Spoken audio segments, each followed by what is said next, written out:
வணக்கம். இன்னைக்கு unit 2ல module number 4 பார்க்க போகிறோம். இதில் நம்ம படிக்க போகிற topic simple problems using alpha and beta. மூணாவது மாடியூலில் நம்ம என்னென்ன கவர் பண்ணோம்? ஒரு காமன் எமிட்டர் கான்ஃபிகரேஷனுடைய input characteristics, output characteristics, transfer characteristics study பண்ணோம். காமன் எமிட்டர்னா என்னது? இன்புட்டுக்கும் அவுட்புட்டுக்கும் எமிட்டர் காமனாக இருக்கும். அதை வச்சு நம்ம சர்க்யூட் டயக்ராம் போட்டு இன்புட் கேரக்டரிஸ்டிக்ஸ் கண்டுபிடிச்சப்ப இன்புட் கேரக்டரிஸ்டிக்ஸ் எப்படி போட்டிங்க? இன்புட் வோல்டேஜுக்கும் இன்புட் கரண்ட்டுக்கும் உள்ள ரிலேஷன்ஷிப்பை வரைஞ்சோம். அவுட்புட் வோல்டேஜை கான்ஸ்டண்ட்டாக வச்சோம். Next, to draw the output characteristics, we kept the input current constant but varied the output voltage and output current. In transfer characteristics, we kept the output voltage constant. We drew the relationship between the output current and the input current. In the input characteristics, we calculate the dynamic input resistance. In the output characteristics, we calculated the dynamic output resistance. In the transfer characteristics, we calculated the current gain. For common emitter configuration, the current gain is beta. In the output characteristics, we studied about three regions: cutoff region, active region, and saturation region. In the cutoff region, the transistor acted like a switch in the open condition. In the saturation region, the transistor acted as a switch in the closed condition. In the active region, the transistor is utilized as an amplifier. With this, we are going to deal with simple problems using alpha and beta. We know what is alpha and beta. What is alpha? It is the current gain in common base configuration. Generally, the current gain of an amplifier is defined as the ratio of output current by input current.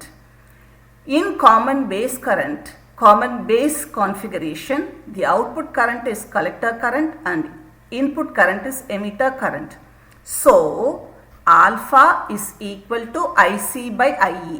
This is the current gain in common base configuration.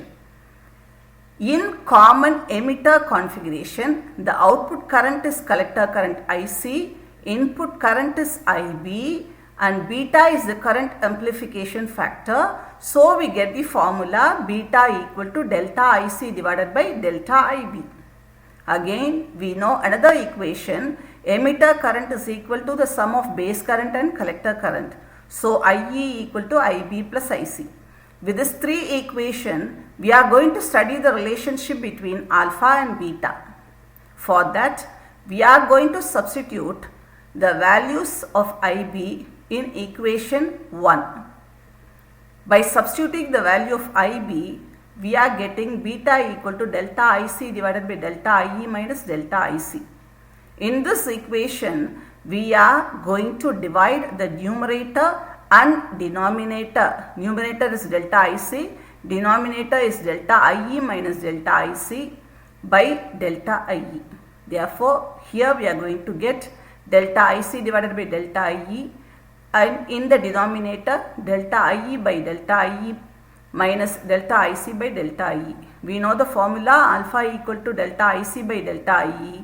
Therefore, we are getting alpha divided by 1 minus alpha. So, beta is equal to alpha divided by 1 minus alpha. So, the relationship between alpha and beta is beta equal to alpha by 1 minus alpha. Similarly, we can derive alpha equal to beta plus 1.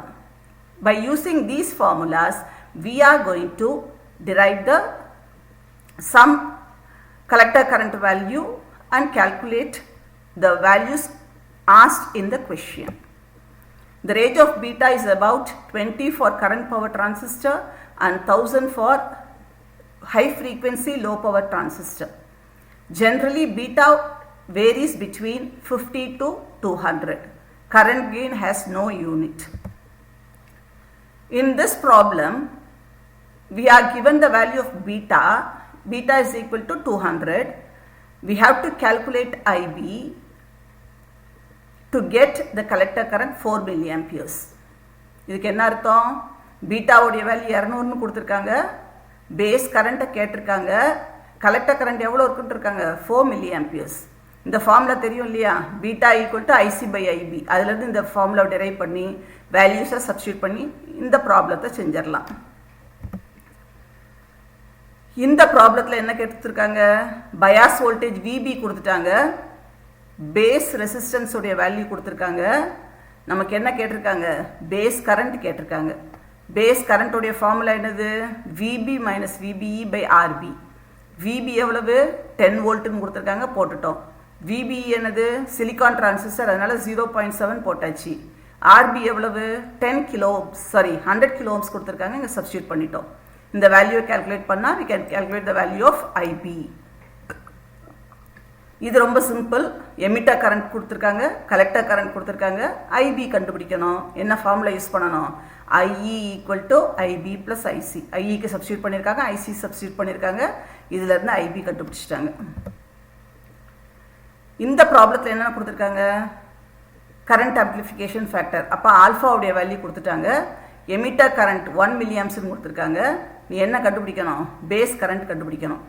இப்போ உனக்கு formula தெரியும், alpha equal to IC by IE. இதுலேருந்து என்ன கண்டுபிடிச்சிருவ, IC கண்டுபிடிச்சிடலாம்.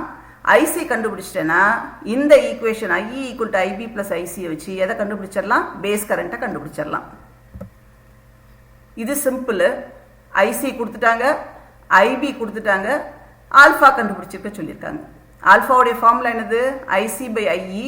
ஆனால் நமக்கு என்னென்ன தெரியும், ஐபியும் ஐசியும் தான் தெரியும். அதனால் IE equal to IB plus ஐசிங்கிற ஃபார்முலாவை யூஸ் பண்ணி ஐஇ கண்டுபிடிச்சிட்டு அதை இந்த ஈக்குவேஷனில் சப்ஸ்டியூட் பண்ணி ஆல்ஃபா கண்டுபிடிக்கிறோம்.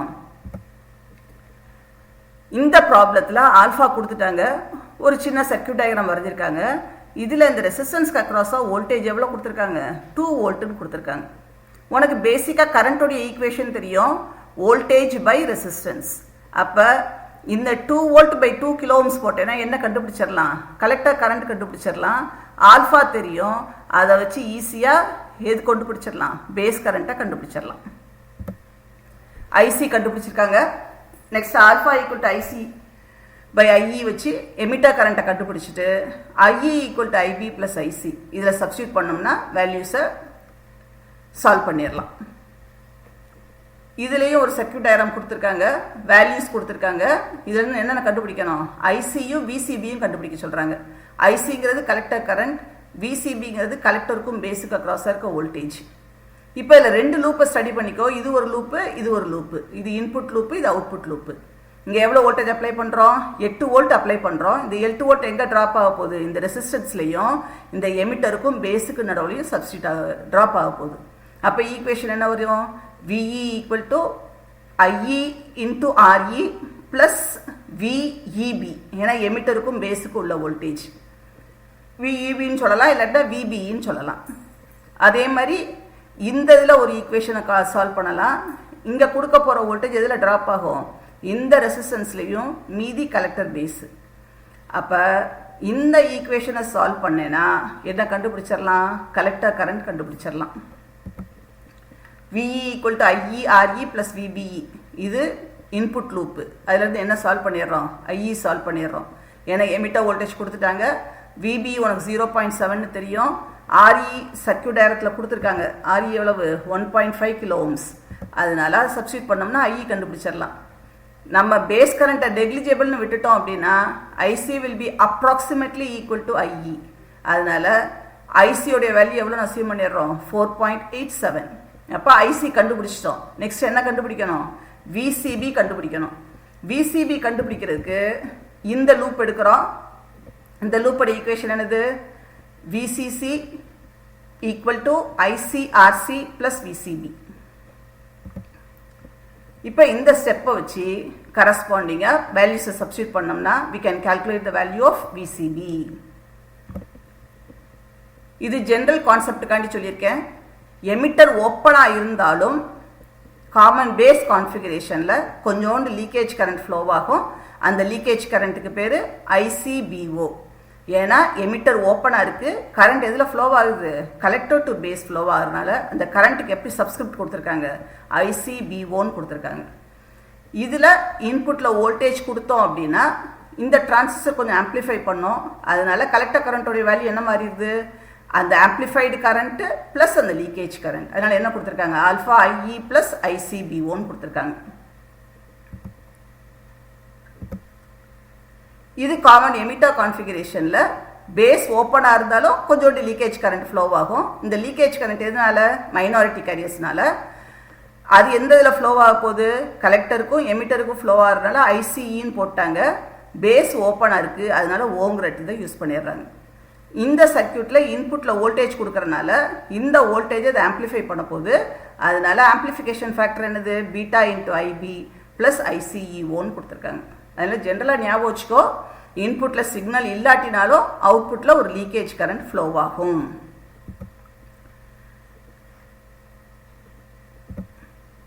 இப்போ காமன் எமிட்டர் கான்ஃபிகரேஷனில் சின்ன சின்ன ப்ராப்ளம்ஸை டீல் பண்ண போகிறீங்க. ஃபஸ்ட்டு ப்ராப்ளம் ரொம்ப சிம்பிள். பீட்டா கொடுத்துட்டாங்க, பீட்டா கேட்டிருக்காங்க, என்ன கொடுத்துருக்காங்க, ஆல்ஃபா. அப்போ இந்த ரிலேஷன்ஷிப் ஞாபகம் வச்சுக்கோ, beta equal to alpha by 1 minus alpha. அதில் ஆல்ஃபாவுடைய வேல்யூ சப்ஸ்டியூட் பண்ணனா we can calculate the value of beta. இதில் IE கண்டுபிடிக்க சொல்லியிருக்காங்க, பீட்டாவும் IBயும் கொடுத்துருக்காங்க. பீட்டா ஃபார்முலா என்னது, IC டிவைடட் பை IB. அப்போ இந்த ஈக்குவேஷன்லேருந்து IC கண்டுபிடிச்சிட்ட அப்படின்னா இந்த ஃபார்முலா என்னது, IE equal to IB plus ICயில் வச்சு என்ன கால்குலேட் பண்ணிடலாம், IE கண்டுபிடிச்சிடலாம். அதனால் சிம்பிள் ஈக்குவேஷன்ஸை மட்டும் ஞாபகம் வச்சுரு, ப்ராப்ளத்தை ஈஸியாக சால்வ் பண்ணிடலாம். இதில் ஆல்ஃபா ரேட்டிங் கண்டுபிடிக்க சொல்லிடுறாங்க. கண்டுபிடிச்சிட்டு ஐசியோடைய வேல்யூ ஆல்ஃபா வச்சும் கண்டுபிடிக்க சொல்கிறாங்க, பீட்டா வச்சும் கண்டுபிடிக்க சொல்லியிருக்காங்க. IB கொடுத்துருக்காங்க, பீட்டா 49 கொடுத்துருக்காங்க, IE 12 மில்லியாம்பியர்ஸ்ன்னு கொடுத்துருக்காங்க. இந்த ரிலேஷன்ஷிப் ஏற்கனவே சொல்லி கொடுத்துருந்தேன், beta by 1 plus beta, beta 49 substitute பண்ணினா ஆல்ஃபா கண்டுபிடிச்சிடலாம். காமன் பேஸ் கான்ஃபிகரேஷனில் ஐசியோடைய வேல்யூ என்னது, ஆல்ஃபா இன்ட்டு IE போட்டு சால்வ் பண்ணினா ஆன்சர் வருது. காமன் எமிட்டர் கான்ஃபிகரேஷனில் ஐசியோடைய வேல்யூ என்னது, பீட்டா இன்ட்டு IB வேல்யூஸ் வந்துடுது. இதில் பீட்டாவுடைய வேல்யூ கொடுத்துருக்காங்க, இந்த ரெசிஸ்டன்ஸ்க்கு அக்ராஸாக ட்ராப் கொடுத்துருக்காங்க. எப்பயுமே கலெக்டர் ரெசிஸ்டன்ஸோடைய ட்ராப் தெரிஞ்சிச்சுன்னா என்ன கண்டுபிடிச்சிடலாம், நீ கலெக்டர் கரண்ட்டை கண்டுபிடிச்சிடலாம். நமக்கு என்ன கேட்டிருக்காங்க, பேஸ் கரண்ட்டு கேட்டிருக்காங்க. அப்போ ஐசி ஃபஸ்ட்டு சால்வ் பண்ணியிருக்கோம், 1 volt divided by 1 kilo ohms போட்டிருக்கோம். நெக்ஸ்ட்டு பீட்டாவுடைய வேல்யூ தெரியும், IC பை IB. அதிலிருந்து IB கண்டுபிடிக்கணும்னா IC by beta. IC solve பண்ணிட்டா பீட்டா கொடுத்துருக்காங்க, ரெண்டுக்கும் சப்ஸ்டியூட் பண்ணிட்டோம்னா IB கண்டுபிடிச்சிடலாம். இப்போ இதுவரையும் ஆல்ஃபா பீட்டா வச்சு சின்ன சின்ன ப்ராப்ளம்ஸ் போட்டிருந்தோம். இப்போ 3 டிரான்சிஸ்டருடைய கான்ஃபிகரேஷன்ஸோடைய கம்பேரிசன் ஏற்கனவே நம்ம படிச்சிருக்கோம் இல்லையா, common base, common emitter, common collector. ஜென்ரலாக இன்புட் ரெசிஸ்டன்ஸ் பார்த்தோம் அப்படின்னா காமன் பேஸ் தான் இருக்கிறதுல லோவஸ்ட்டு, அடுத்து காமன் எமிட்டர், அடுத்து காமன் கலெக்டர். அவுட்புட் ரெசிஸ்டன்ஸ்னு பார்த்தீங்கன்னா காமன் பேஸ் தான் அதிகமாக இருக்கும், காமன் எமிட்டருக்கு கொஞ்சம் பரவாயில்லாமல் இருக்கும், காமன் கலெக்டரில் இருக்கிறதுல ரொம்ப லோவஸ்ட்டாக இருக்கும். Voltage gain low high, common கலெக்டரில் less than 1. Application high frequency அப்ளிகேஷனில் யூஸ் பண்ண போகிறாங்க, ஆடியோ ஃப்ரீக்வன்சி அப்ளிகேஷனில் யூஸ் பண்ண போகிறாங்க. காமன் கலெக்டரை இம்பிடன்ஸ் மேட்சிங்காண்டி யூஸ் பண்ண போகிறாங்க. கரண்ட் கெயின் காமன் பேஸுக்கு லெஸ் தேன் 1, காமன் எமிட்டருக்கு ரொம்ப அதிகமாக இருக்கும், காமன் கலெக்டருக்கு அப்ரிஷியபிளாக இருக்கும். கன்க்ளூஷன், இந்த மாடியூலில் ஆல்ஃபா பீட்டா வச்சு சின்ன சின்ன ப்ராப்ளம்ஸை ஸ்டடி பண்ணோம். 3 டிரான்சிஸ்டர் கான்ஃபிகரேஷனுடைய input resistance, output resistance, current gain, அதனுடைய அப்ளிகேஷன் என்ன, வோல்டேஜ் கெயின் என்னங்கிறத கம்பேர் பண்ணி பார்த்தோம். ரெஃபரன்ஸு இது நெட்டில் பார்க்க போகிறோன்னா இதில் பார்த்துக்கோ, புக் மெட்டீரியலில் 6ஆம் நம்பர்லேருந்து 10வது பேஜ் வரையும் பார்த்துக்கோ. நெக்ஸ்ட் மாடியூல் 5ல் நம்ம பார்க்க போகிற டாபிக், ஒரு டிரான்சிஸ்டரை ஏன் பயாஸ் பண்ணணும், பயாசிங்னா என்ன, என்னென்ன டைப் ஆஃப் பயாசிங் இருக்குது, அதில் 4 டைப் இருக்குது. நம்ம பார்க்க போகிறது ஃபிக்ஸ்டு பயாசிங் எப்படி ஒர்க் ஆக போகுது, வோல்டேஜ் டிவைடர் பயாசிங் எப்படி ஒர்க் ஆக போகுது அப்படிங்கிறத பார்க்க போகிறோம். தேங்க்யூ.